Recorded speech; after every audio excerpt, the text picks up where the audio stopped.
तो वहीं गुजरात में सूरत लोकसभा सीट पर मतदान और मतगणना से पहले ही विजेता की घोषणा लगभग हो चुकी है। क्या है इस निर्विरोधी जीत की कहानी, जानने के लिए देखिए खास रिपोर्ट। लोकसभा चुनाव के पहले चरण का मतदान 19 अप्रैल को संपन्न हुआ। चुनाव के दूसरे चरण के लिए वोटिंग को लेकर तैयारियां इस वक्त जोरों पर हैं। वहीं गुजरात की सूरत लोकसभा सीट पर तीसरे फेज में मतदान होना है।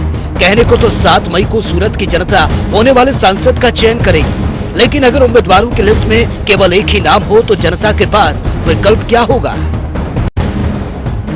साल 1984 से ही सूरत सीट पर बीजेपी की जीत होती आई है। इस बार भी कुछ ऐसा ही आलम हुआ। गुजरात की सूरत लोकसभा सीट पर हाल ही में केवल एक ही उम्मीदवार मैदान में है। बीजेपी से प्रत्याशी मुकेश दलाल की जीत लगभग तय मानी जा रही है, लेकिन बाकी सभी 7 उम्मीदवार अपना नाम लिस्ट से वापस ले चुके हैं।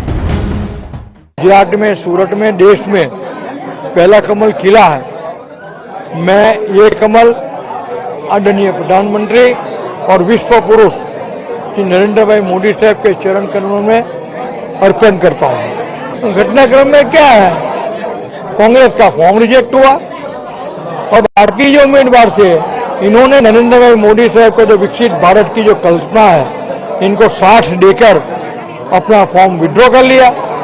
बस यही चीज है। आप क्या कहेंगे? भारतीय जनता पार्टी कांग्रेस को, देश को कांग्रेस मुक्त बनाना चाहती है और इनकी शुरुआत सूरत सिटी ने बहुत पहले कर दी थी।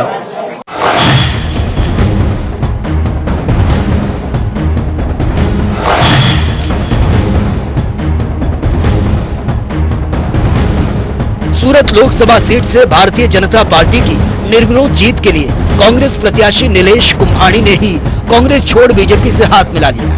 कुंभानी ने अपने नामांकन पत्र के प्रस्तावकों में कांग्रेस कार्यकर्ता कैडर मेंबर्स की बजाय रिश्तेदार और करीबियों को रखा। वहीं दूसरी तरफ सरदार वल्लभ भाई Patel party, global Republican party और लोक पार्टी समेत 4 दलों के प्रत्याशियों ने आखिरी दिन नामांकन पत्र वापस लेकर बीजेपी का रास्ता साफ कर दिया। इससे पहले 4 निर्दलीय प्रत्याशी भी नामांकन वापस लेने के लिए राजी हो गए, जिससे बीजेपी मैदान में अकेली है और जीत पक्की मानी जा रही है। इसके पीछे का कारण बीजेपी का ऑपरेशन निर्विरोध बताया जा रहा है, जिसके मुताबिक चुनावी मैदान में सभी विपक्षी उम्मीदवारों का हटना जरूरी था। भारतीय लोकतंत्र के इतिहास में डिंपल यादव समेत ऐसे 35 प्रत्याशी हैं, जो बिना चुनाव लड़े ही विजेता की गद्दी पर बैठ गए। ये सब इस लिस्ट में शामिल है। बीजेपी के मुकेश कुमार चंद्रकांत दलाल ने 2024 में सूरत से निर्विरोध जीत हासिल की। 2012 में कन्नौज से समाजवादी पार्टी की डिंपल यादव ने निर्विरोध जीत हासिल की। 1951 में निर्दलीय उम्मीदवार आनंद चंद ने बिलासपुर से जीत हासिल की। कांग्रेस के टी.ए. रामलिंगम चेट्टियार ने 1951 में कोयम्बटूर में जीते। कांग्रेस के टी. सांगना रायगढ़ फूलबनी से 1951 में निर्विरोध चुने गए। कृष्णाचार्य जोशी कांग्रेस से 1951 में यादगीर से जीते। कांग्रेस के ही major general H.S. हिम्मा Singh ji 1951 में हलार से जीते।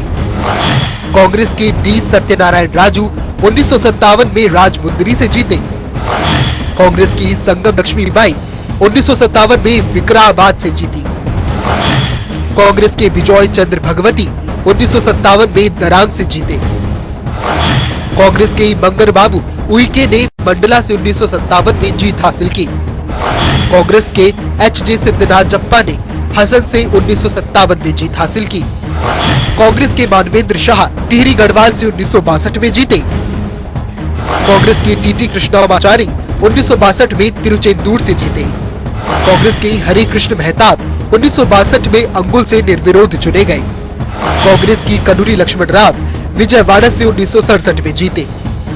कांग्रेस के आर ब्रह्मा कोकराझाड़ से 1967 में जीते।